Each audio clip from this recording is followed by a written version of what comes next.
Hello बच्चों, आज पढ़ेंगे हम कार्यपत्रक 35। इसमें क्या है कि भाजकता के नियम की समझ विकसित कर पाना। जैसा कि मैंने आपको पिछली क्लास ली थी उसमें बताया था कि भाजकता के नियम से संबंधित मैंने पहले से क्लास अपलोड कर रखी है, तो वो पहले देख लेना और उसके बाद में ये कार्यपत्र करोगे तो एकदम से ईजी से हो जाएंगे। लेकिन साथ साथ में मैं वापस भी बताता रहूँगा ताकि आपकी रिवीजन भी हो जाए। पहला क्वेश्चन है आज का कि नीचे दी गई संख्याओं में उन संख्याओं पर गोला बनाइए जिनमें 5 का पूरा पूरा भाग जाता है। किसका भाग जाता है? 5 का।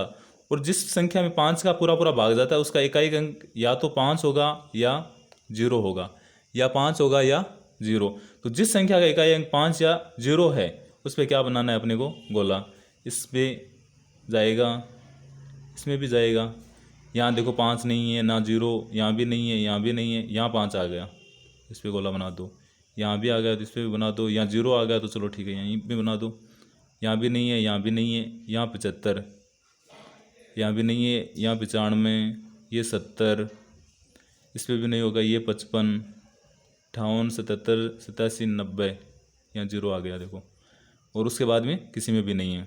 दूसरा क्वेश्चन है, नीचे दिए गए रिक्त स्थानों में एक ऐसा अंक लिखे ताकि संख्या 10 से विभाज्य हो जाए। कि एक ऐसा अंक लिखना है कि 10 से विभाज्य हो जाए। 10 से विभाज्य के लिए हमेशा ध्यान में रखना है कि लास्ट में 0 आएगा। क्या आएगा? 0। अब देखो इसमें अपने बोला कि एक ऐसा अंक लिखना है, एक ही लिखना है, तो अपन 0 ही लिखेंगे क्योंकि 0 तो होना ज़रूरी है 10 के लिए। इसमें देखो 0 तो है, तो इससे पहले जो मर्जी हो आपके 8, 7, 6 जितने भी लिख सकते हो। मैं 9 लिख देता हूँ, ये 9 लिख दिया।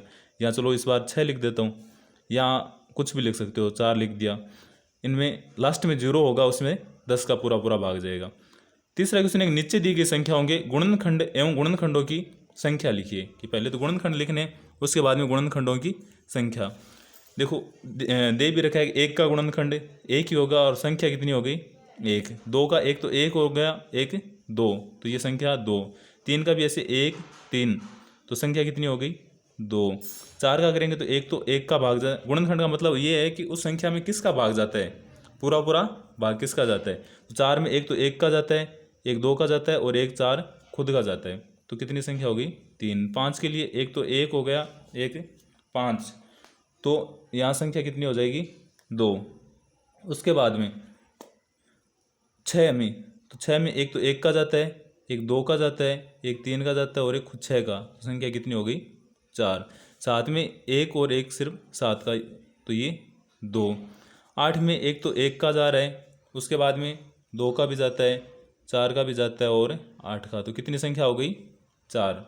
9 के लिए देखो 1 तो 1 का जाता है, 1 3 का और 1 9 का, तो संख्या कितनी हो गई? 9 3। 10 में 1 तो 1 का जा रहा है, 1 2 का, 1 5 का और 1 10 का, तो संख्या कितनी हो गई इस बार? 4। 11 का इसने दिखा रखा है कि 1 और 11 का जाता है, तो संख्या 2। उसके बाद में 12 में देखो 1 1 का जा रहा है, 2 का भी जाता है, 3 का भी जाता है, 4 का भी जाता है, 6 का भी जाता है और 12 का, संख्या कितनी हो गई? 1 2 3 4 5 6, तो इस बार गुणनखंड की संख्या कितनी है? 6। 13 में 1 तो 1 का और 1 13 का, उसके अलावा किसी का भाग नहीं जाता, तो यहाँ संख्या 2। 14 में 1 1 का जा रहा है, 2 का भी जाता है, 7 का भी जाता है और 14, तो संख्या 4।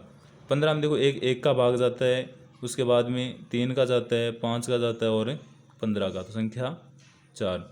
16 में 1 का भी जाता है, 2 का भी जाता है, 4 का भी जाता है, उसके बाद में 8 का भी भाग जा रहा है और 16 का, तो संख्या कितनी हो गई? 1 2 3 4 5, तो गुणनखंडों की संख्या कितनी है?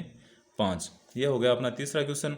उसके बाद में यहाँ दे रखा है कि वे संख्याएं जिनके गुणनखंड 1 और स्वयं वह संख्या ही होती है, यानी 1 तो 1 और 1 स्वयं वह संख्या। जैसे किसका है?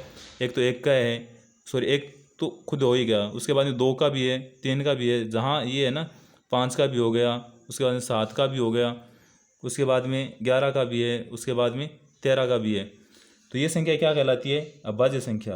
यानी वे संख्याएं जिनका गुणनखंड 1 तो 1 और 1 स्वयं वो खुद संख्या है वही, तो ऐसी संख्या क्या कहलाती है? अभाज्य। और वे संख्याएं जिनके 2 या 2 से अधिक गुणनखंड होते हैं वे भाज्य संख्याएं कहलाती है। यानी 2 या 2 से अधिक गुणनखंड, तो 2 या 2 से अधिक देखो, एक तो ये 4 का हो रहा है, उसके बाद में 4 के बाद में 6 का है, 6 के बाद में 8 का है, 8 का बाद में 9 है, 10 है, 12 है, उसके बाद में 14 है, 15 है, 16 है, तो ये संख्या क्या कहलाएगी? भाज्य संख्या। और संख्या 1 है वो न तो भाज्य संख्या है और न ही अभाज्य संख्या। जो 1 है वो न भाज्य न अभाज्य, क्योंकि इसका ये स्वयं भी वही है और 1 भी वही है। उसके बाद में एक ये भी याद रखना है कि 2 एकमात्र भाज्य संख्या है, सम संख्या है जो अभाज्य संख्या है। 2 क्या है? एकमात्र सम अभाज्य संख्या है। तीसरा क्वेश्चन है कि भाज्य संख्याओं पर गोल घेरा बनाइए। भाज्य संख्या है उन पर गोल घेरा, तो देखो 1 2 3 के बाद में ये 4 आ रहा है जिसके 2 से अधिक गुणनखंड है। उसके बाद में 6 भी है, 6 के बाद में 8 है, 9 है, 10 है, 11 भी नहीं है, 12 है, 13 नहीं है, 14 है, 15 है, 16 है, 17 नहीं है, 18 है क्या? है, क्योंकि इसके भी ज़्यादा है। 19 भी नहीं है, 20 है, 21 भी है, 22 भी है, 23 है क्या? ये नहीं है, 24 है, 25 है, 26 है, 27 है, 28 है और 29 नहीं है, 30 है, 31 भी नहीं है, 32 है, 33 भी है और 34 भी, 35, 36, 37 नहीं है, 37 में भाग नहीं जाता है। उसके बाद में 38 भी है, 39 भी है, 40 भी है, 41 है क्या? नहीं है। उसके बाद में 42, उसके बाद में 43 नहीं है, 44 है, 45 है, 46 है, 47 नहीं है। उसके बाद में 48, 49, 50 और 51। अपने जिन संख्याओं पे गोला बनाए हैं वो सारी संख्याएं क्या है? भाज्य संख्याएं हैं, और जिन पे नहीं बनाया है वो अभाज्य है। ध्यान रखना, ये 37 भी क्या है? अभाज्य संख्या है।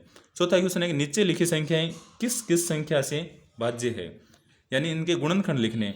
तो इसमें देखो किस किस का पूरा पूरा भाग जा रहा है। एक तो सबका ही गुणनखंड होता है, तो ये तो बिना सोचे ही लिख दो चाहे एक, तो क्योंकि एक का भाग सब में जाता है। उसके बाद में ये सम संख्या है, तो इसका मतलब 2 का भी जाएगा, 3 का नहीं जा रहा। 3 के लिए क्या होते हैं वो आप बताना कि भाई 3 का इनका भाजकता का नियम क्या है, और मैंने उस क्लास में बता रखा है।